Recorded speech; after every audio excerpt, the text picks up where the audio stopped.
It's a couple of minutes after 9.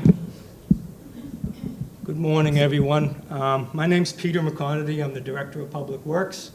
I'm joined here this morning with our Deputy Director of Public Works, Steve Carteret, and also our Interim Water Superintendent and Chief Water Treatment Operator, Mike Rigetto. We also have in our audience our Town Manager, Michael Renshaw, and Michael Kasparian from the Chamber of Commerce. So I think we're good to go. We'll get started. There's a couple of housekeeping. I think everybody that's been in this room before understands and knows there's bathrooms up the hallway. The exit doors, it's right out the door here. There's coffee and there's some pastries at the end of the room. Help yourself, please. So the reason we're here this morning is we're going to go over water rates, right? So doing a water rate study, why do we need to do this?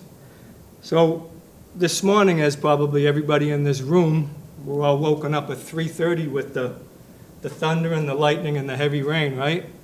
Got me to start thinking, that's great. We're in a level 1 drought in the state right now, right? It started last week. Town of Falmouth implemented it yesterday. So I woke up and I said, that's great. There's a lot of water coming down that's going to be great for the water system. All the water that goes into the ground goes into our reservoir. It's going to be great for the water system. But of course, you have the yin and the yang effect, right? With every benefit, you also have the challenges. So what happens to the immediate challenges of the highway department, right? It always runs back to Public Works. The immediate challenge of clearing the roadways and opening up the roadways.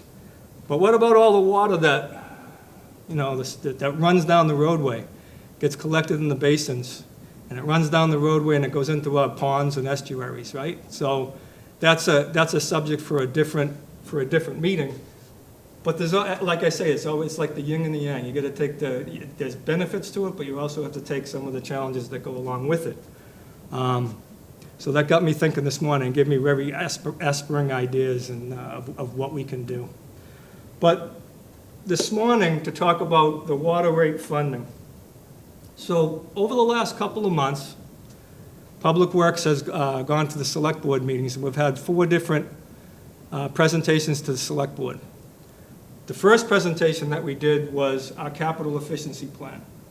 And the reason why we need to implement a rate study and do the revisions to the rate study and adjust the rates system, right?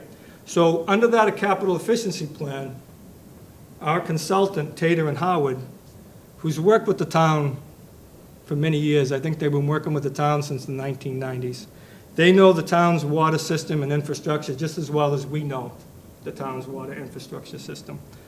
We've done very well over the years with the treatment side and with the well side. We got our elevated water tanks for the water pressure on different areas of town. We do okay with that. We have a brand new treatment plant on Gifford Street that came online in 2017. It's the best system in the Commonwealth, right? So we're getting pure, clear water. So we're doing good with the treatment system. We're doing pretty good with the pressure. The distribution system, right? So we have in Falmouth, the geography, Falmouth is 55 square miles big, right? So 55 square miles, and out of that 55 square miles, 10 miles of it are ponds and the reservoirs or what have you. So we have 45 square miles in Falmouth. We have 450 miles of roadway. And under most of those roadways, we have water mains, right? So we have 385 miles of water mains, and then we have services from there. So our Mike Rigetto, our interim water superintendent, he can tell you all about our system. He can tell you about the size of our pipes, the shape of our pipes, the classification of our pipes, and our system, and the calls that he gets with the low pressures, right? So the reason why we're here is we're here to talk about the water rate, the funding, and how we're going to do it. But it goes deeper than that, because in Falmouth, we're required to follow federal and state regulations, right? So And that goes as far as water main breaks, size of breaks, fire flow pressure, delivering potable water to all the residents. It also includes unallocated water. So we only have a percentage of unallocated water we can use in town. And if we have leaks in our piping system, that all contributes to that. So we have to report to the I say we, the town, Public Works. But it's actually Mike Rigetto every year, every month and every year has to report to the DEP the quality of our water. And he has to report all these different aspects of the water system. And any parts of these that go haywire or we have problems with, if you could have a tier 1, tier 2, or tier 3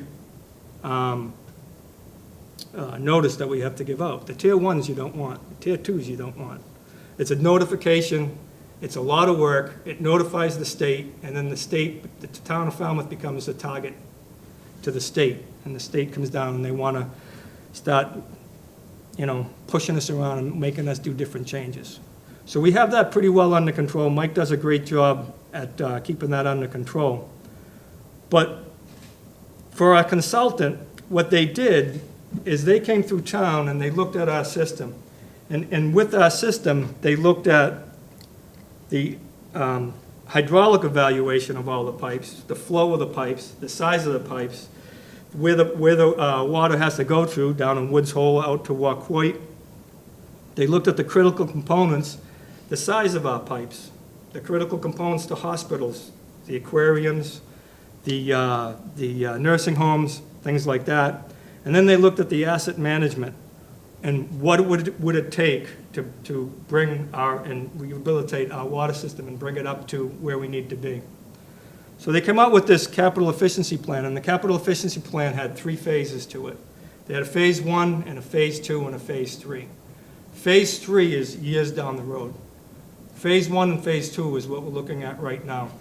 Phase 1 and phase 2 has, under the report, has a list of roadways that need to be done. And they're basically our critical areas in town. Our critical intersections are the points of the water system where it has low flow, fire flow areas in town that we have problems with.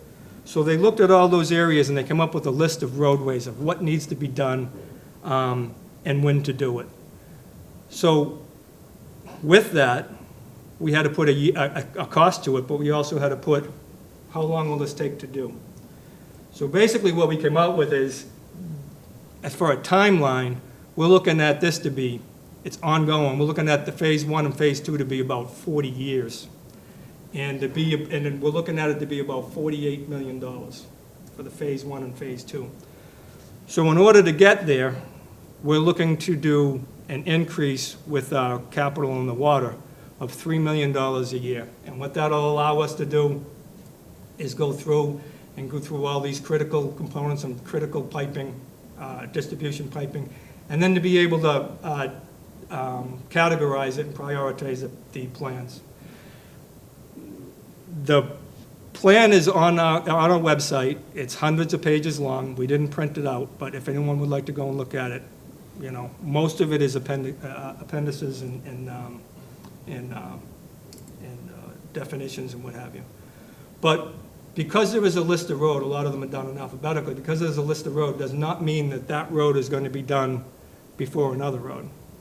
It's all done by prioritization. So the town of Falmouth will look at the piping systems in town, and we'll look at where it needs to be done. Where's the critical areas? If it's coming from one of our water tanks and it's going to feed one of its villages in town, we'll look at those areas in town to make sure that we're prioritizing and getting the right areas for the improvements. So in order to do this, we're looking to, we have to raise $3 million a year. If we raise $3 million a year from where we are right now, and we wanted to do it all in year 1, we'd have to do a 50% increase to everybody's water rate, and I don't think anybody would want to see that. So what we did is we worked with our, and I say we, is our consultants and also Steve and Mike, put a lot of work into this, and we worked with our consultants. We worked with our finance director to say, how can we do this? How can we implement it?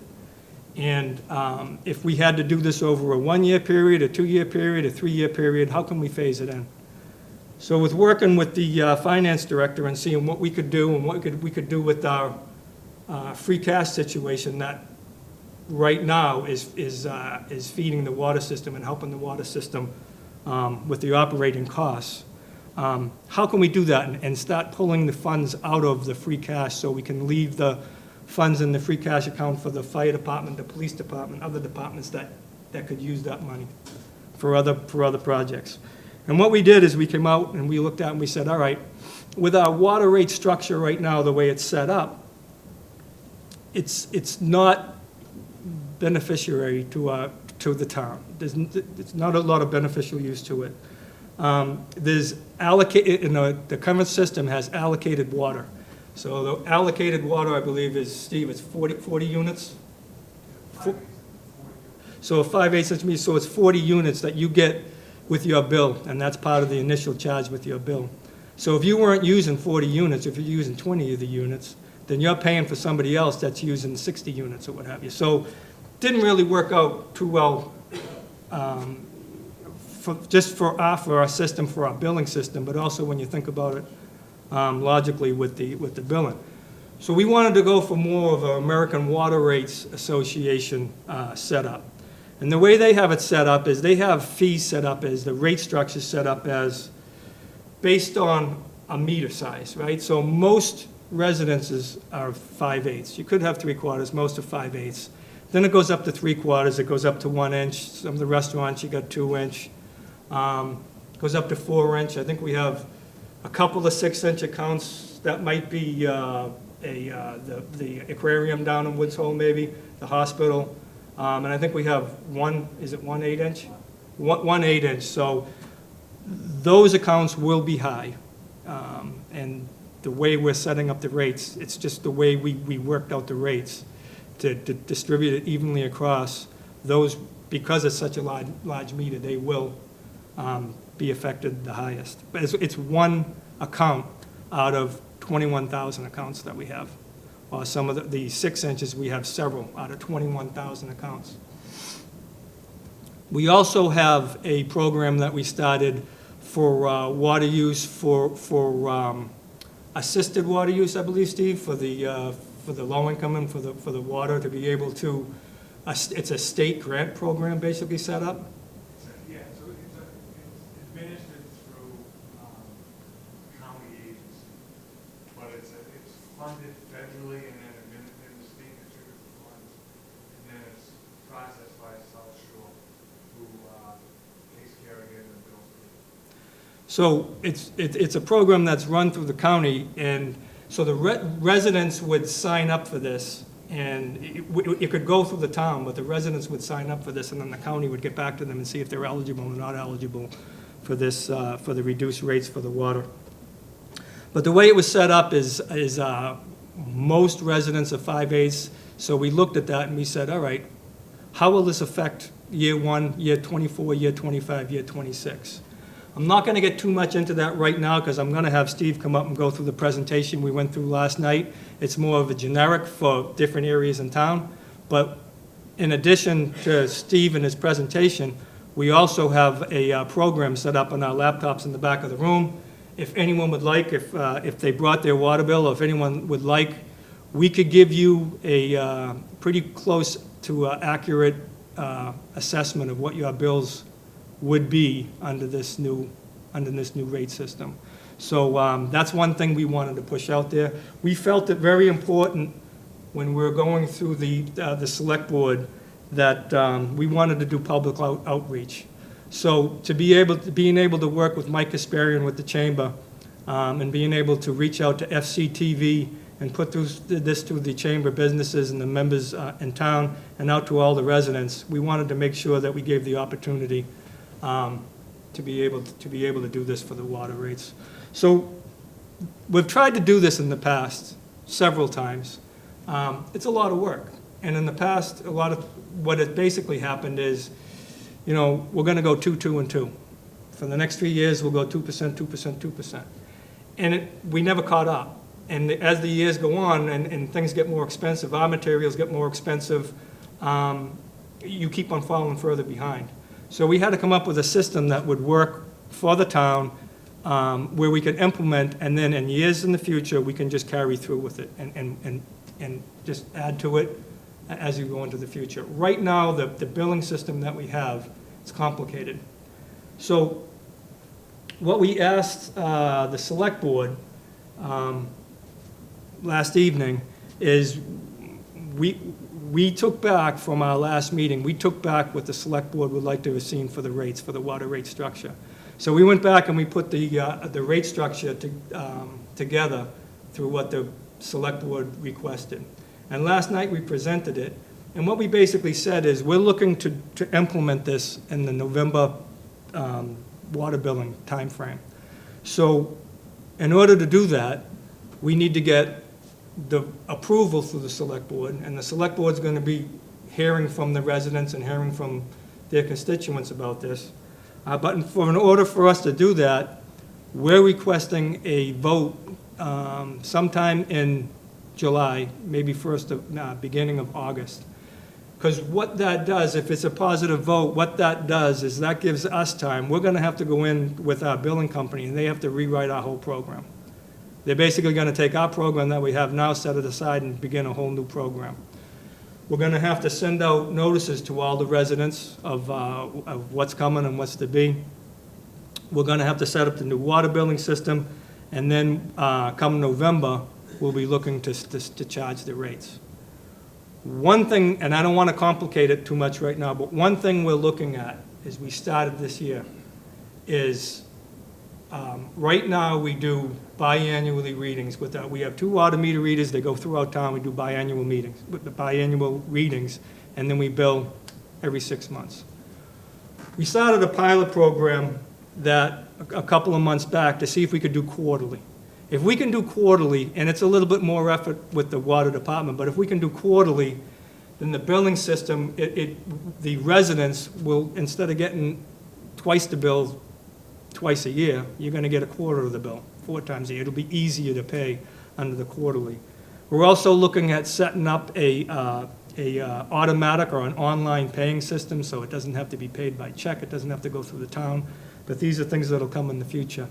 But this is what we're working on right now is with this for the future years. But for right now, just to get this off the ground, we're looking for a certain percentage on year 1, a certain percentage on year 2, and a certain percentage on year 3. I'm going to have Steve come up to go through this funding, but basically it averages out about it. The first year is about $1 million, and it'll be offset by the free cash, or by ARPA funds, or by grants, however we get the remaining cash. The second year will be about $2 million, with the $1 million in addition being supplemented by the free cash.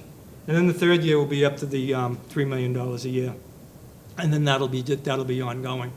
But to give you a better understanding of it, I'd like to call Steve up now, and he can go through the presentation we gave last night. We have this from 9 until 10:30, so we have about a little over an hour left. I do want to make some room so we can have some questions if anyone has any questions on this too. Because this meeting's more for the public. We want to make sure the public understands, where we're going with these water rates. Where we're going from 23 to 24, it's like working with apples and oranges. What we have right now is oranges. We're trying to go to apples. So we're going to a completely different rate system. But in the long term, it's going to be similar to the other cities and towns and states, and it's going to be compliant with the Mass DEP, and it's going to be similar and a setup for a program that the Mass Water Works and American Water Works uses. So at this time, I'd like to call up Steve.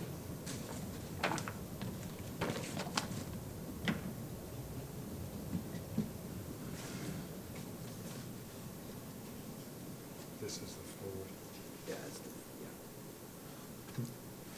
Yeah. Thank you, Peter. So what we want to talk about is we're going to recap 2 previous presentations that we did. We're going to present the proposed water rate adjustments to substantially fund the water department operating capital and water main replacement. And as part of that presentation, we're going to show the proposed annual fee structure and the water rate adjustments. And we're also going to present some customer impact information for both residential, and non-residential customers. So we did two previous presentations. The first one, as Peter said, was on the capital efficiency plan. And what that plan did was outlined improvements that are required to improve the system performance. And that plan recommended $3 million per year in water main replacement. We then did a second presentation was done by Finance Director Ed Centeo. That presentation proposed different ways to fund this, and there was a consensus on adjusting the water rates to move closer to covering all the operating capital and water main replacement costs. So the recommended funding option to fund the water main replacement is to revise the meter fees and the water usage rates over a 3-year period. The 3-year period was chosen to try to minimize the impact on customers. And what's going to result is revenue from these adjusted meter fees and water usage rates will substantially fund the water department operating capital expenses. And it will also, in fiscal year 24, provide $1 million to do water main replacement work. Fiscal year 25, $2 million, excuse me, and in fiscal year 26, $3 million. For the first 2 years, as Peter said, we'll look at alternate funding sources to do the water main replacement, things like water stabilization account money, cleanup of different free cash accounts, ARPA funds, and small amounts of free cash that might have to be used. So this slide shows the water department expenses. It's broken down to operating capital and water mains. The important thing with this slide is it shows that in fiscal year 24, there's going to be $1 million that will be for water main improvements. In fiscal year 25, there'll be just over $2 million. And in fiscal year 26, there'll be just over $3 million. These were increased by 3% each year to account for inflation and rises in material cost. This slide shows the revenue, and the important thing on this slide is that the revenue that's going to be used to meet expenses is primarily going to be raised from these adjusted meter fees and water usage rates. And then this is shown graphic on this slide. The light blue is the department's operating expenses. The orange color is the capital expenses. The darker blue is the water main, the money that's going to be used for water main improvements. And then the green line above it shows that the projected revenue from these adjusted fees and rates is going to be sufficient to cover the cost of the operating capital and the water main work. So this rate structure that we want to change to is a more understandable rate structure, in our opinion. It's more common to what's used in other municipalities and water systems in the Commonwealth. It has a flat fee that's based on meter size. One of the things that's being eliminated is the allowance. Right now, the structure that's in place has a water allowance, as Peter said, and that water allowance increases as the meter size increases. That's going to be eliminated. This structure is going to have three usage tiers. So the customers that are going to pay for all the water that they use, and depending on the amount of water that they use, the usage rate goes up when they hit certain benchmarks. And what we've done is look for ways to try to help people out with this. There's a potential for low-income elderly relief that Finance Director Centeo had in his presentation. This billing cycle was our first cycle where we participated in the low-income household water assistance program. That's a program where people qualify for fuel assistance. They also qualify for assistance with their water and sewer bills. And that's run through an outside agency, and we provided the contact information for that in our last billing mailing. But we can also provide that contact, so if you contact the DPW, we'll be able to put you in touch with them, so that if you can be evaluated on whether or not you can participate in the program.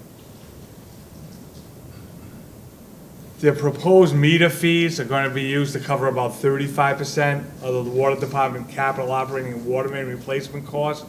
Those meter fees are based on American Water Works meter fee equivalent ratios.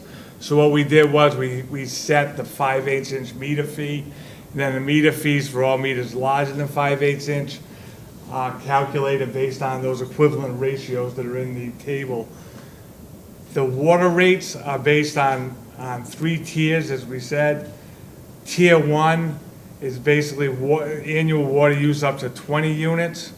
So if you're billed quarterly, once you go over 5 units, you'll be out of Tier 1 and into Tier 2. Once you go above 15 units, you'll be in between 5 and 15, you'll be billed at the Tier 2 rate. And once you go above the 15 units, you'll be billed at the Tier 3 rate. For people who are billed semi-annually, which is most of the residential customers, if you have usage up to 10 units, will be on Tier 1. Usage from 10 to 30 will be in Tier 2, and then above 30 units will be in Tier 3. So what this looks like, what this new fee table and usage rates look like, we highlighted the 5/8 inch meter just to use that as an example. Right now, the existing rate for a 5-inch meter is $124. In fiscal year 24, the rate will be $104. Fiscal year 25, it'll be $122, and in fiscal year 26, it'll be $145. And then for each meter size, this table presents what the proposed fees will be and what the change will be year to year. At the bottom of the table is the water usage rates. Right now, if you go above your allowance, all the water that you use, you're billed at $3.50 per unit. With the tier system, Tier 1 in fiscal year 24, you'll be billed $2.50 per unit. Once you go into Tier 2, it'll be $3.13, and then once you go to Tier 3, it'll be $3.75. And then the rates for 25 and 26 are also shown in this table. Right now, the water department bills are based on units. That's something that a lot of people have a hard time grasping. What is a unit? So a unit is 100 cubic feet. That's also kind of a hard thing for people to grasp. So it's easier sometimes for people to think of things in gallons because you're more familiar with gallons. So 1 unit is 748 gallons. The current billing frequency for the majority of the residential customers is semi-annually. We bill in May and November. Commercial and industrial customers are billed quarterly. What we're looking to do is change the residential billing to a quarterly frequency, and we're doing a pilot meter reading program to see if we can implement that. The goal is to try to go to quarterly billing for everyone in July of 2024. And by going to quarterly residential billing, that'll result in lower payments per billing cycle. And also, what it does is provides a more constant revenue stream to cover the water department expenses. So the most important thing is probably, okay, what impact is that going to have on me? So what we did was, for residential customers, we looked at 3 different levels of usage. Low usage customers use about 24 units a year. That's about 18,000 gallons a year. Right now, their bill is $62. Their semi-annual bill is $62. In fiscal year 24, that'll be $83.87, which is a change of $21.87. Over 6 months, that's roughly $3.50 a month. And then we did the same thing for our typical customer. Our typical customer uses about 78 units a year. That's 64 gallons per day per person. And what we did with them, the semi-annual bill is about $128.50. That goes up to $173.25. That change is $44 in 6 months. That's about $7.50 a month. High usage customers are about 1.5 times what the typical customer uses. And that goes from an existing bill of $196.75 to $246.38. That's a change of $49.63, or about $8.25 a month. We then tried to look at non-residential customers, and we just tried to pick different property uses and then different levels of water use. So we looked at a restaurant with a 1-inch meter. Then we looked at 3 different motels with a big difference in usage.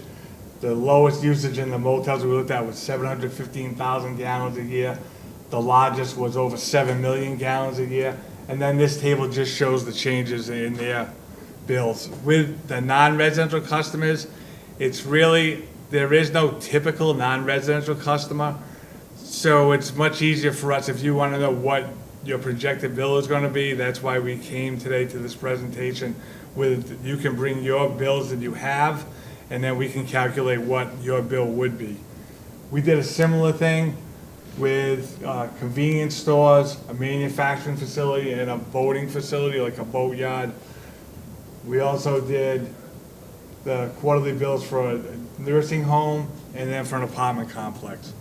And these tables on these 3 slides just show the existing and proposed, and what the bills will be under the proposed rates. And again, it's really site-specific with these, so it really would make more sense to spend a lot of time looking at individual bills rather than trying to use these as a typical example. But this just shows what the change would be for these different non-residential customers.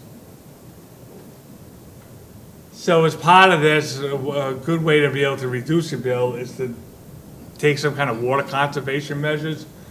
So the Falmouth Water Department website has water conservation methods on it. You can go onto the website, and then just on the website you'll be able to see those.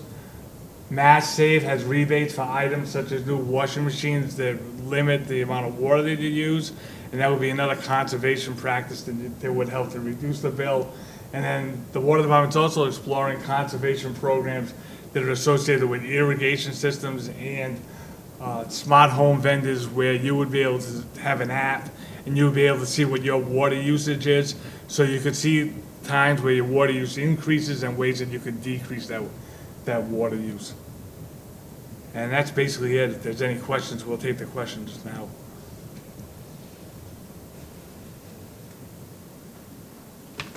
Thank you, Steve. Yeah, so I think, so that's basically where we are. This is something that we've been working at for like I say, for multiple years, and we just never really got the opportunity to get this, get the rubber to the road in this and get this up and working. So this year we took it, we really pushed on it, and you know, luckily we had our new finance director that went through the same application when he was in Yarmouth, and he was able to bring a lot of expertise to us at Public Works. So along with the finance director and along with our vendors, we were able to come up with these scenarios. And like I said, we had, when we first did this, and we had Ty and Bond was our second vendor that we used that came in to do the water rate options. We had 4 different options that we brought to the select board. And we asked them, where do you want to go with this? So we showed them the 4 different options. Where do you want to go with this? If you do the 50% up front, it's going to be a hard sell. But if we try to calculate it like this over the years, I think, Steve, what's the first year, second year, third year, what's it, 18%, 14%, 18%, and then 16%? That's correct. Yeah. So it'd be, yeah. So it'd be, so those are the percentages that would be looking at. Would be willing, like Steve said, would be willing to, you know, to look at the systems, to look what you have, to see if we can help you out for conservation of water. It's not getting easier for the town of Falmouth. Every year, and Mike will tell you, every year, we're running pretty much right at our limit for our water withdrawal. So Mike is our guy with anything about water. He is, we're lucky to have him. So, you know, we have a lot of more development going on in town. We have a lot more tear downs and rebuilds that are using more and more water. So what it's going to do is it's going to challenge the town for us to find another water. We're going to need to do another water well or another well point. And with that, the Mass DEP is going to look at the town of Falmouth, and they're going to say, all right, we already give you this allocation a year, these many billion gallons a year. What are you doing with it? What are you doing to conserve? What are you doing for irrigation and to save money? So we're also looking at that because the state will be reluctant to give us an additional well source if we're not taking efforts on our part to try to reduce the water. So with doing this, with the new water rates, in a way, it's actually looking at conserving. I mean, the price is gonna go up. If you go into that high tier, you're gonna be paying more money. You're gonna be using more water, you're gonna be paying more money. You know, for us in town, the water meters, when we go out and read the meters, that's the cash register for us, right? So we look at that in the meter readings, that those funds that come in quarterly or semi-annually, that's the cash register for us, and keeps our department running.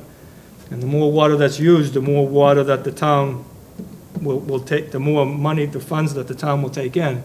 But as far as conservation, and the state looks at it, we're not doing conservation for that. So they're gonna, if we have to go on for a new well source, they're gonna be looking for us to see what we're looking to doing.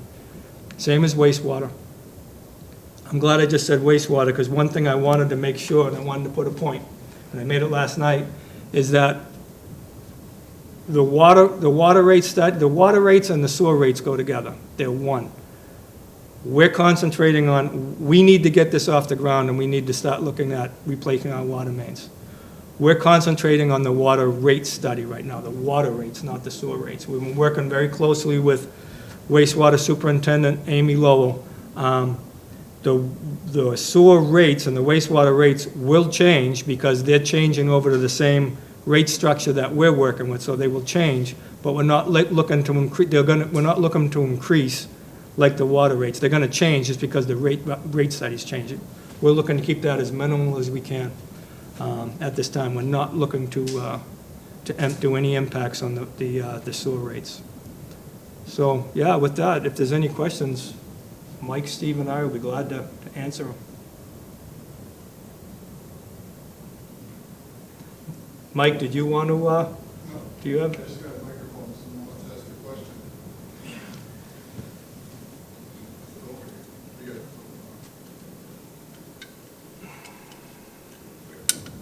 got it. Got it. Hi, actually, Mark Finneran, Grand Ave. Before we get started, or with my real points, I'm curious, it just stirred in me. Is there a figure here for water loss or exfiltration or whatever the term is? Is there a percentage? Because it seemed that you indicated that there is such an issue. I was just curious as to what that would be in a percentage. I know we pump 1 billion to 1.3 billion gallons a year.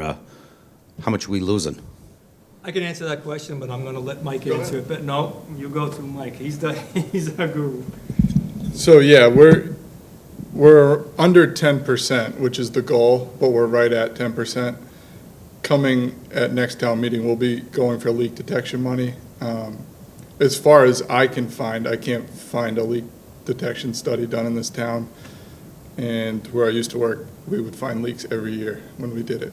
So that's priority number one. We also started tracking every hydrant that's flushed and all water loss. So hopefully that number tightens up next year.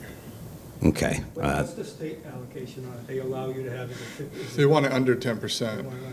10% is a considerable amount. But you kind of touched on my real point. The National Fire Protection Association prescribes that every hydrant is to be exercised every year in conjunction with the directional flushing.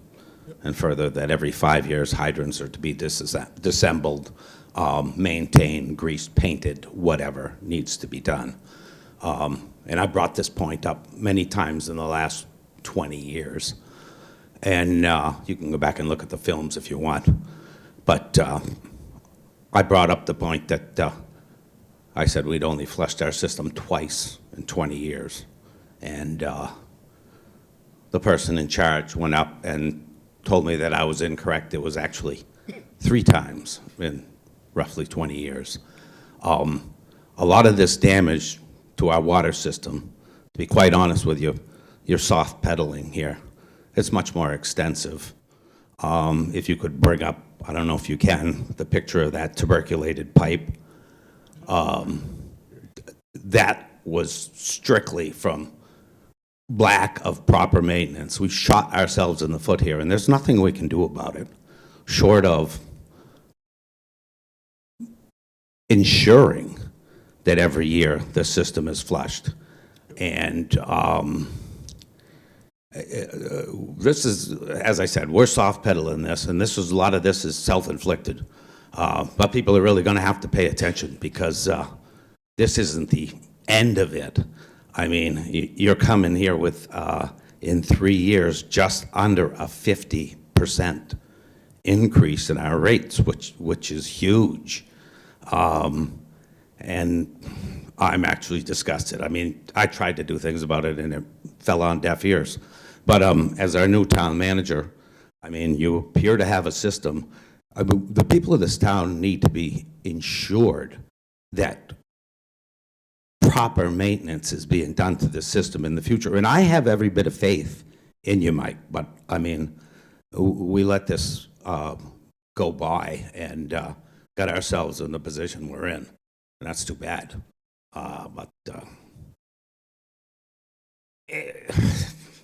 Hey, You want me to- 48% is a lot in 3 years. You want me to touch on the flushing real quick? Yeah, you know, yes, I'd like to know the system you have to track it. Yep. I'm not saying that you're not, because I see what's going on about it here. Yep. And I mean, I speak with all the people that work for this town, and I have over the last 30 years. I mean, I know Wallace Miranda used to be the guy that did, we had a guy, they called him Hydrant. That's all he did, was maintain hydrants, and that stopped. And just one more thing, I mean, as an observation that I know, we don't really lack water in these droughts. It's as much as that these pipes are constricted down. I mean, if you've got a 16-inch pipe that's effectively 8 inches, it's not going to deliver enough water with the irrigation and everything. And I think you might be, with your irrigation, maybe switching the time. So a lot of these people don't have these systems on at 7 o'clock in the morning when everyone's getting up, flushing the toilet. You can turn the times back, but I wish I could turn back time, because we wouldn't be in this position we're in now. And it's too bad, but it's done. So I will say, for flushing, last year we started flushing in every spring and fall. With the condition of the mains, we can't flush during the day. There's certain parts we can, but the reason is, when we flush, it really disturbs neighborhoods. The water gets dirty. It will settle out over time. So that brings us to night flushing. We start at 7, we end hopefully at midnight if all goes well. That gets into budgetary constraints. So if you'll notice on the budget that was just approved at town meeting, there's a substantial increase for water overtime. The goal is to be able to do more flushing, and as we replace mains and as we flush yearly, hopefully we can move to more daytime flushing. But in the last year and a half, we flushed almost the entire town. We're trying to get it to yearly, so spring, half the system, fall, half the system. In terms of hydrant maintenance, we have guys that do it, but we don't have a dedicated guy. We would like to in the future. But right now, we're trying to get the train rolling down the tracks with at least flushing, because flushing, they operate every hydrant where they flush. We've replaced 4 hydrants just from flushing West Falmouth this year. So it's a great program. We found a gate valve that was off. When the gate valve's off, water's not circulating properly. So you will see us every spring and fall flushing. We post on the town website the streets we're going to be flushing that week. We were pretty diligent about it this past spring, and hopefully that makes it better over time, along with replacing mains. That's very good. I know COMM does theirs twice a year, or 2 times during the year. They put up the sandwich board, so everybody in town knows it, posted in the paper, but, I know you know, but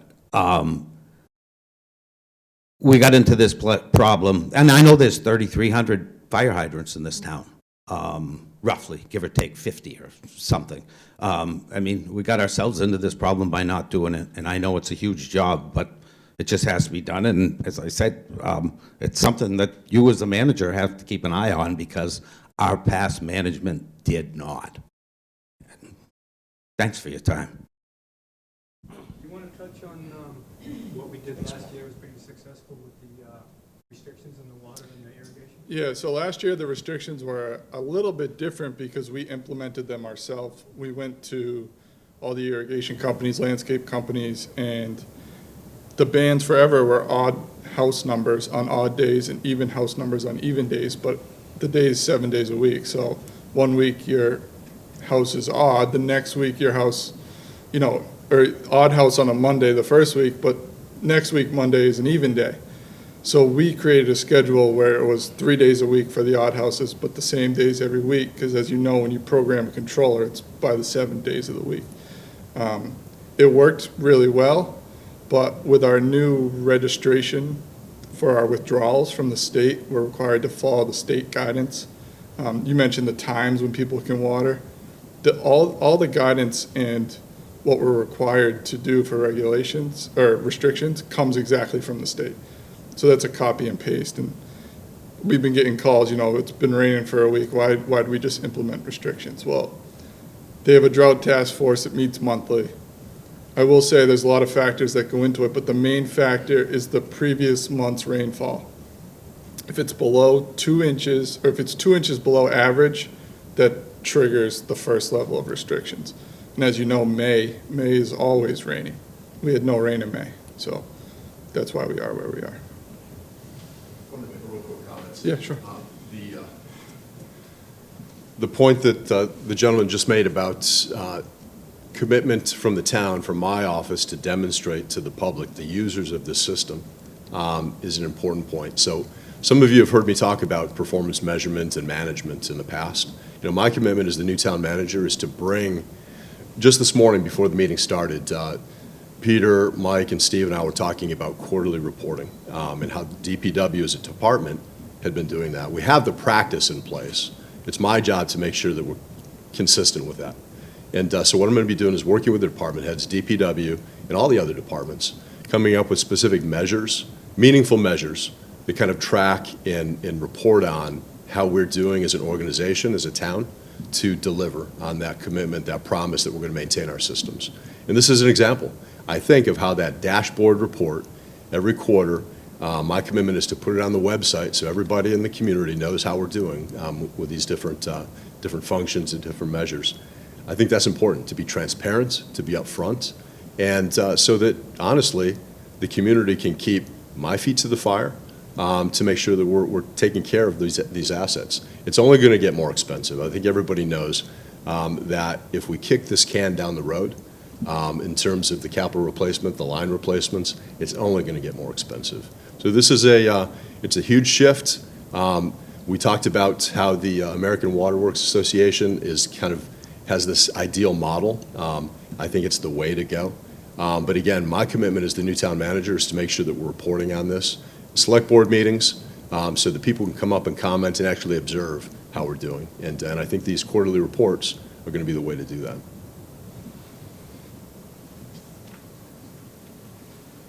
Thank you, Mike. Yeah, I was just going to call you up there, Mike. It's like you want to come on, and you can come up if you Well, I want. can just speak from here. So again, Michael Kasparian. So as usual, I always appreciate Mr. Finneran's remarks. I know you think deeply and you've been involved for a long time, and you're absolutely right with some of your issues. I, like you, have the confidence and the faith that the DPW going forward is going to do the right thing. And I always like to look at life through the windshield, not the rearview mirror. But the one thing I'd like to offer and commend the DPW on, and the feedback we've gotten through the businesses and other people that we have known, is the thought that's gone into this process. And although it is a fairly large increase, the way that it's done over 3 years, I look at that chart and, having 2 college-age girls at my house, I can see how it's actually going to be beneficial for me, and hopefully by the time we get to the 3rd year, they'll be out. So everything's going up. The costs are going up. I think it was very well thought out. I think the fact that people are not going to be charged for water they don't use anymore, I think it's going to support conservation. I think that's a theme that, with what's going on in the environment, from plastic reduction to wastewater, everything else, the businesses will be looking more for conservation also. I just want to say I thought you guys did an outstanding job, specifically with the information, how the information rolled out from your office through the chamber to the businesses, really letting people know the whole process and how it was going. So, job well done on our part, our opinion. Michael, thank you. No, we appreciate that. Yeah, like we say, when this is over, we'll probably be through the select board with 5 meetings, maybe 6 meetings on how this goes. So for Public Works, we need to get it done because we want to go through the November billing, but we understand that it's going to be an impact and we need to go through and that we have to do public outreach. From our look, we're going as slow, as fast as we can, because we need to get there. But we do understand that the select board has to make the decision. So, and I think this will be very effective. It'll be, for Public Works, it'll be easier for us on our billing system. It can get complicated when we start getting into abatements and everything else with the billing. So it'll be easier on our side. And I think also from the customers or the residents, it'll be easier, especially if we start looking into doing this cloud, this iCloud or the payment clouds, how you'd be able to do that. Online payments, and I'm going to be joining in on doing that. So, yeah, oh, absolutely. So I just want to add 2 quick points. The first, and it was mentioned, is the quarterly billing cycle. Right now, you get a bill twice a year. We're in a pilot program to read quarterly. Right now, the way the readers work is there's 2 meter reader vans and 2 meter readers. They drive down the street and it collects all the reads as you go. There's about 9% left that are still walk up to the house and, do the touchpad. So we will be looking to get to 100% radio read. The quarterly pilot's going great. We were able to read the entire system in 2 months, which is what we need. But we're also in talks with our meter vendor about a fixed network. A fixed network would require collectors to be placed around town. Right now, they're doing a propagation study, which looks at topography, distances, sight lines, and what that will do is allow real-time metering. So every 7 seconds, your meter will send to the tower what your read is, and then it will come back to a software program, but the consumer will be able to download an app, see where they are in real time, where their usage is, and it'll be much better and more efficient for us. Right now, if a customer leaves for the winter and they have a leak, we don't know about it unless someone calls until we go out and read it 6 months later. With real-time metering, we'll get triggers for flow and all different things that will help us with not only leaks, but billing and everything else. So I just wanted to make that point that hopefully we go down that road. And it's actually fairly inexpensive because the meters we have in the homes right now, the 91%, already have the capacity to they're sending 2 signals. One goes to the drive-by unit, one goes to the collectors, but we don't have collectors. So there won't be any infrastructure in people's homes. It will just be the collectors. So that would be really nice. Yeah, I think if we look at that, the automatic metering, if we look at that, even if we do some in the congested areas of town, some of the real dense areas of town, so like we say, we have 2 meter readers, but they don't only just read meters, they're also replacing meters and they're doing other tasks during the day. But if we can take some of the load off of them, it'll make it a lot more effective for us. And like you say, we'll have real time. We read meters and collect the data 12 months out of the year. So that as the information comes in, the information that when we're sending out that bill is not on that day. That meter might have been read 3 weeks before that or 4 weeks before that. And we're going off that data. This will allow us, it'll be immediate and it'll be a real time on the billing. So we have a lot of exciting things that we're working on. Of course, we're being pulled in many different directions with the wastewater and the stormwater and the cleanups and the ponds and the estuaries. There's a lot going on. this is just one more on the factor, but we are moving forward with it, and we are planning on coming to town meeting with these new ideas and putting this into our operating and our capital budget. Yeah.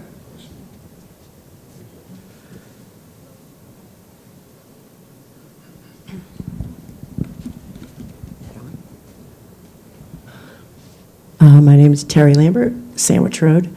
I was just wondering if there's anything in place in the town where you mentioned new building, anything in place that stops new building based on our water?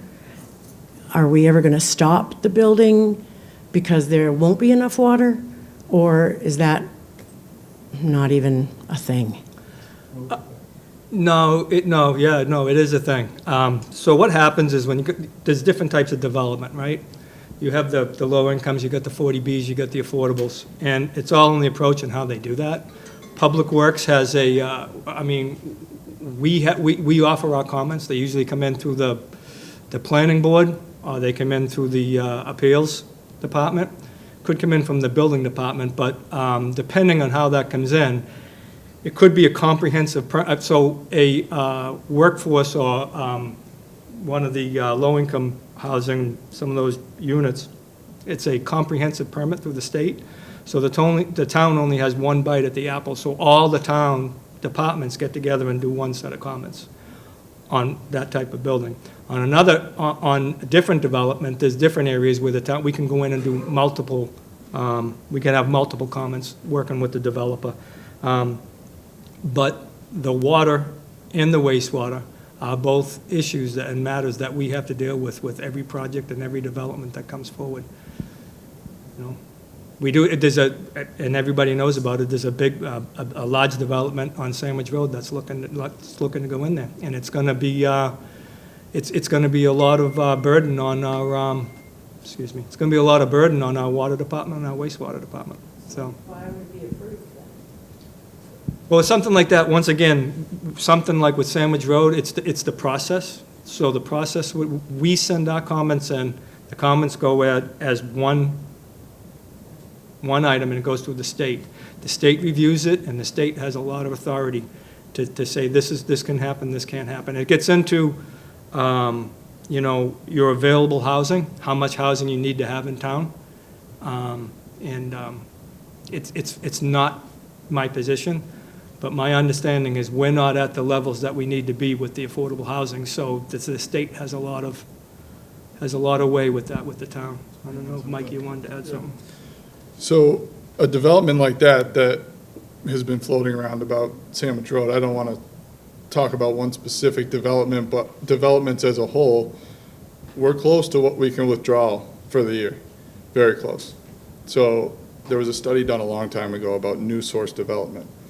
That study is going to get redone by our consultant as a whole, for developments as a whole. The other thing that's going on is we are in negotiations with the Air Force to bring the Ashumet well back online. The Ashumet well, so real quick, Fresh Pond well went down for contamination. There's a temporary treatment plant there by the Air Force. We're in negotiations with them to reactivate Ashumet and then combine Fresh and Ashumet into a brand-new treatment facility. So that would go with new source approval from the DEP. That would increase our withdrawals. So there's a lot going on with what projects can get done and what can't. For a very large project, we would require them to hire a consultant to make sure that we had adequate fire protection and supply for consumption. So Now, is all that money included in your water rates increase, or that would be additional money? for the studies, Yeah. the studies, we have, professional technical services built into our budget for stuff like that. So we're doing, like the CEP plan for the water main replacement, there's always reports that we have consultants do for us. Thank you. Now that we're going to raise people's water rates by 50%, is there any talk of allowing exclusion meters for those who irrigate in the Seward area who are effectively paying more than twice for the money they irrigate with than anyone in any other part of town. And I know that, I did an article on this in town meeting, and I believe we're the only town that doesn't allow them in the Commonwealth. The pattern is pretty much the same nationwide. You're effectively charging someone double for the same product the person down the street has. And the reason we didn't allow them then was because we counted on the money. We were counting on the money. I never thought that was a reason anyway, but anyhow, is there any talk of allowing exclusion meters to treat these people equally? Yeah, my understanding is that that really came to a head back at town meeting, it was 2018, 2019, I think it was in that Both. timeframe. Yeah, when wastewater was expanding in the Mara Vista and T-Ticket area. We haven't brought that up lately. We do know there's other towns, actually, we have some other towns that people work for the town of Falmouth that they do allow irrigation meters. So we haven't started talking about that yet, but it's a conversation to be had. I mean, it's a conversation to be had. It's not a final decision by Public Works. We do have our thoughts on it, but it's a conversation to be had. I think what we look at it for irrigation meter is if we allow us, just real quick, I think just one of the items we'll be looking at, if we allow a separate irrigation meter, then where does that go as far as the towns looking for conservation, right? So if we allow a meter, then we're saying, hey, you can irrigate all you want. That's the message we'd be putting out there. And I touched on it, and Mike touched on it. If we're gonna go for this new source well or what have you, even working with the Air Force, working with the state, they're gonna be looking at these things for us. It's not a closed door. There are other municipalities that allow it. So it's a conversation to be had, but I think we just need to be really careful on the message that we're putting out there. Well, the message you're putting out there is it's all right to charge a select part of town twice as much as you charge everyone else. That's not really a good message. That's why the vast majority of towns in the Commonwealth do allow these things. And I think especially in light of these rate increases, it's something you should all really consider. And also, I mean, we're sitting on enough free cash to finance this thing for a few years. So, rushing into this rate increase, whatever. I know it's going to happen, but it's not necessarily necessary. Thanks. Right. Well, thank you, Mark. No, all the comments that we received today, these are all great comments. And these are comments that, it's not that we didn't expect them. We knew that we were going to be getting questions on all these items. I'm glad that we were able to bring it forward in a public forum so we could, what we try to do is we try to get the message out there to the residents of the challenges that we have too. So if someone might say, everybody gets on Facebook. I personally don't get on Facebook. I don't like Facebook because I don't know what I'm going to see on the other side, right? But everyone gets on Facebook, and there's a lot of comments out there. So what we try to do is just get our public outreach to say, all right, we know what the problem is, and on the face it might look like this, but in the background, this is what's really going on, and this is what we have to deal with the state. And that's just one of the items with the irrigation meter. For me, I think it's just a conversation to be had. I think the last one was, the last time it came forward, it was with the water superintendent and it was with the wastewater superintendent, back and forth. And I think it was when they did, it wasn't the Falmouth Heights area, I think it was the T-Ticket area. I think it was the last one when it came up. But no, we appreciate being able to bring out this in a public forum because it gives us a chance to get the message out for what we have challenges with the state. And like I said at the beginning of this meeting, why are we here? To raise the water rates? No, we're really here because we also have our hands bound behind our back too with the state, that you have to do this. It's not that we want to do it or don't want to, you have to do it. And if we don't do it, if Mike gets a turbidity hit, or if Mike gets, I won't say it, but if something worse than that, then it's bad for everybody in town, and we don't want that. So, you know, there's minimum pressures that we have to meet in our system, no matter what, right? And sometimes we hit those thresholds over in West Falmouth. When you're in the hills in West Falmouth, it doesn't matter how high the water tanks are. And when you're in West Falmouth and you're on some of those hills, the pressure's not that good. So all of it has to be taken into consideration. But as the years go on, you know, a lot of the piping that we have, was it 29% or higher that's lower than 8-inch? The recommended 8-inch piping that we're required, that DEP wants to see in distribution systems, 29% of them is lower. So we're going to be going for those. You're going to see a big increase. You know, we have a lot of, just a quick, I don't want to really get on too much down a rabbit hole, but we have, you know, developers and residents, and they call us and they say, hey, look, I'm building, or I want to tie in.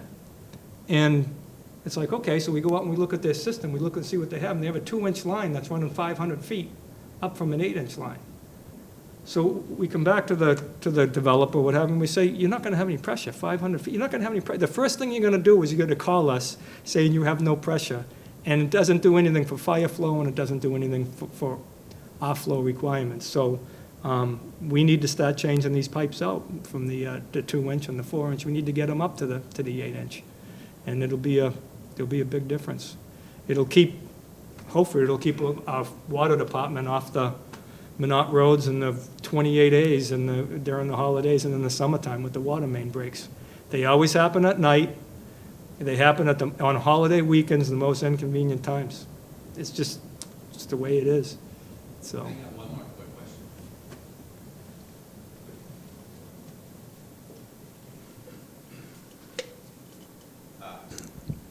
Is it on? Yeah. It just popped into my head, but I was wondering, is any of this rush to do this due to the fact that we hit a 10% exfiltration rate? No. So the first phase of this project, the first $3 million, these projects have been ready for 2 years. Oh, longer. We're ready to go. So we've just needed a mechanism to do it. I was just curious. No, It struck because that is the maximum, 10%, correct? I believe, yeah, I'll get you some hard numbers. I have the exact gallons and all that. Fantastic. Thank you. You're welcome. So, and just, you know, as we keep on adding to the system, for the town facilities, we keep on adding to the system. We're adding the bottle refill stations and those types of things. Does that add to our allocated water? How is that metered? That's metered through? It's metered, but all the water we use counts. It doesn't matter. So it's accounted for. It doesn't fall under unaccounted for, but, you know, all water adds up. Right. Yeah, The other thing I'll say too is the radio reeds have a 20-year battery. We have some that are already 20 years old. So you have to go out and replace the head on them. That doesn't help with our unaccounted for water. If we go to a fixed network system, we'll get an alert right away when a battery's dead. So we have 2 meter readers that read full-time now. You know, we wouldn't take their jobs away. Their job would be to maintain 22,000 meters. It's, with a 20-year life cycle, that's, you know, do the math, 2,000 meters a year that need to be changed.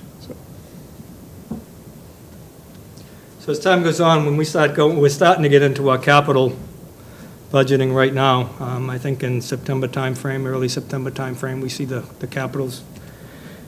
I think in middle of August they're due, and then they go to the select board in September timeframe. So you're going to start seeing these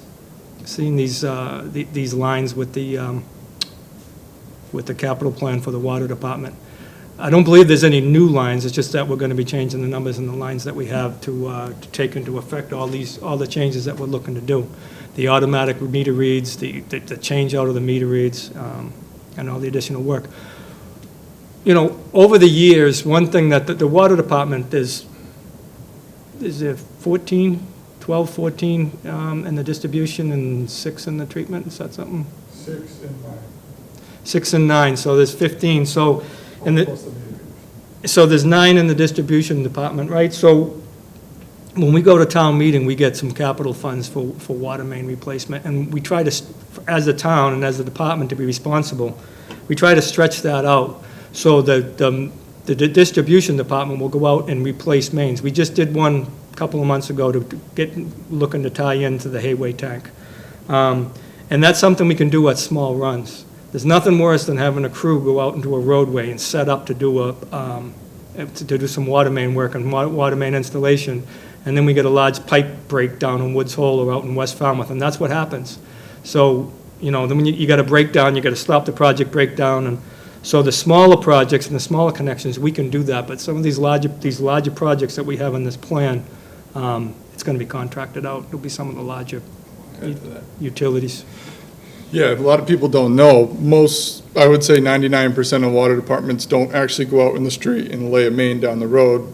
Ours does. So they have their routine tasks that they do, but they also, when we get lulls, they go out and lay main, and they do a fantastic job. So I wanted to make that known that, that crew is out on Hayway Road, they laid 350 feet in 2 days. That's faster than most contractors. But it's the availability to do it. They have a lot else going on. So when we do have time, and there's another phase on Hayway that's coming up in October, because we have a week where we can do it. So we may, unsure yet, go for a small capital item for water main that we can chip away at in-house. So, That's good to know. Any other questions? I think we're good. I think we actually did pretty good for timing, too. We're pretty much close to the end. If you do have any questions, and this is also to the public, if there's any questions, feel free to email Public Works. You can get on the Public Works website. You can find, there's a link for the presentations for the water rates. You can find the 4 presentations up there. You can also find the capital improvement plan. We have everything listed on the website. If you don't find what you're looking for, give us a call. We'll try to get you some of the information. If you would like to get some numbers on your billing, I think if you just give us a call, you give us your address, we'll be able to plug it in, and we'll be able to give some numbers to these new future rates. But like I say, we're looking to bring this forward, hopefully at the next Select Board meeting, if not the following Select Board meeting, and see if we can get a vote, a positive vote on this, and then be looking at, the end of August, September, putting a new billing system together, sending out the letters to the residents, and getting ready for the startup in November.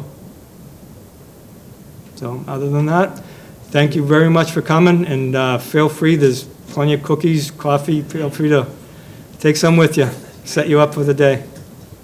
Thank you.